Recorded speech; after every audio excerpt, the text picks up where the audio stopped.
We have had a very good session, and as the Azimio leadership, Azimio la Umoja One Kenya leadership, and we have agreed that our brother Jeremiah Kioni, Secretary General of Jubilee, and one who was also the chair of our technical team during the National Dialogue Committee, reads our statement today. Mheshimiwa Jeremiah.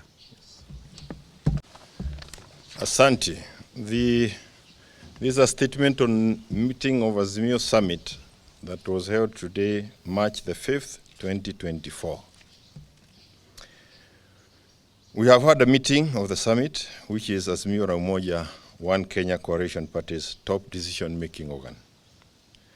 The purpose of the meeting was, one, to take a bird's eye view of the nation with regard to issues that we have been outspoken on, namely the high cost of living, inclusivity in appointments to public service, the taxation regime, and the general health of the economy.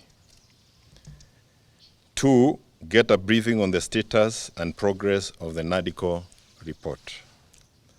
Three, get a briefing on the progress and status of Azimio leader, Right Honorable Raila Odinga's bid for the chairmanship of the African Union Commission. On the state of the economy, the summit maintains that the view that the tax burden being borne by Kenyans is unreasonable and unsustainable. The Kenya Kwanza regime is failing the test of being caring and compassionate. Paying taxes should never be a punishment, but a patriotic duty. Under the KK regime, taxation is a punishment that is hurting the entire economy. We remain opposed to the 16% tax on petroleum products. We remain opposed to the housing tax and its colonial undertones that make it look like the infamous hut tax of the colonial era. We are deeply opposed to the high pay rates that Kenyan workers are being forced to endure. We remain opposed to the subjection of the retiree pensions to taxation. We also remain opposed deeply to the idea of subjecting farm produce to taxation. It is our position that forcing farmers to part with 5 shillings for every 100 shillings they make from their farm produce is unreasonable and cruel. We encourage our farmers to resist this tax with all their might. On NADCO, we have been adequately briefed on the progress, including a number of bills, and to be exact, 9 of them, that have been lined up for the implementation of the report. We express gratitude to Parliament for the adoption of the report. That was a product of a bipartisan consensus and wide public participation. We retain the view that the report must be implemented as is. It is also our position that the processing of the NADCO report and the bills should be fast-tracked. Regrettably, we have also been informed of forces within KK, in and outside of Parliament, who are determined to undermine the report and the bills. We notify those forces that should any efforts to undermine or tamper with the report succeed, there will be very heavy price to pay. In this regard, we call on Honorable William Ruto to rein on the speakers of the 2 houses of Parliament and a number of members of the National Executive who are hell-bent on derailing the NADCO report and the bills. Those leaders have clearly demonstrated a determination to delay, and even kill the NADCO report, which is a negotiated document that pulled the country out of hostilities to the peace that obtains today.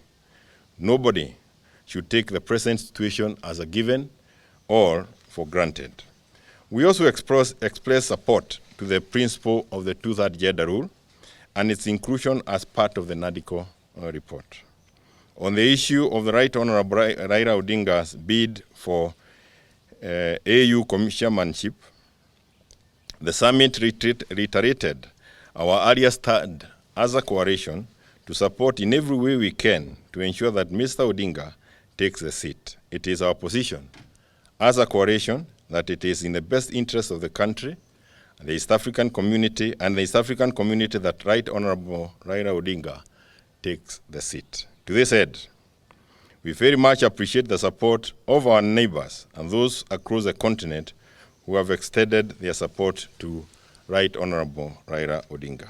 We are also encouraged by the personal efforts made by our party leader to win the seat without relying entirely on the endorsement by the state.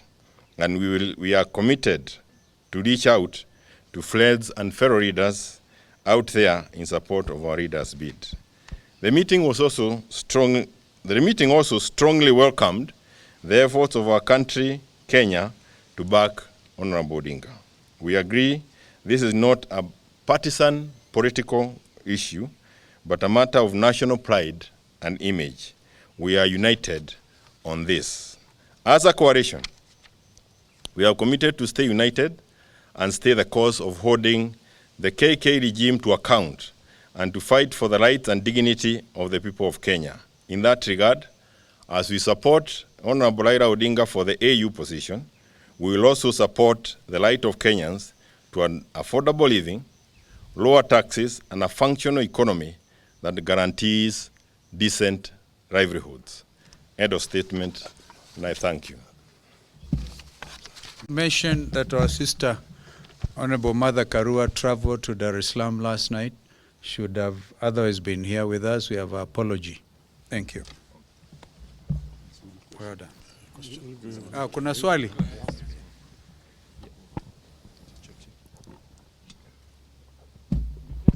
KTN News. Just two questions.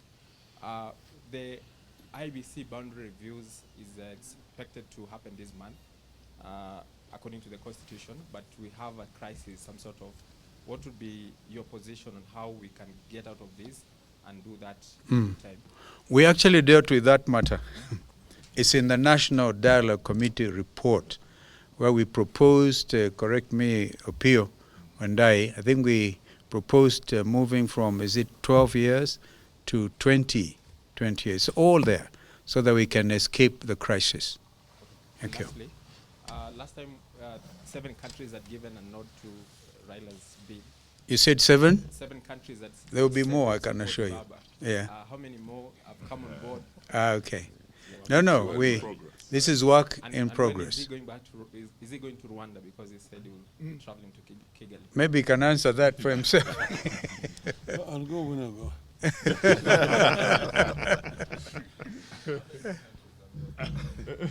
I'll be going to not just Rwanda. I'll be going to many other African countries. And just watch this piece.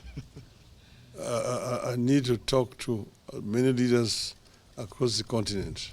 Because you know that a candidate to be successful must get two-thirds physically, first round or second round. If you don't get two-thirds, then you're not elected. So I have to dialogue with virtually all leadership of the continent. Thank you very much. Well done. Asante. Great.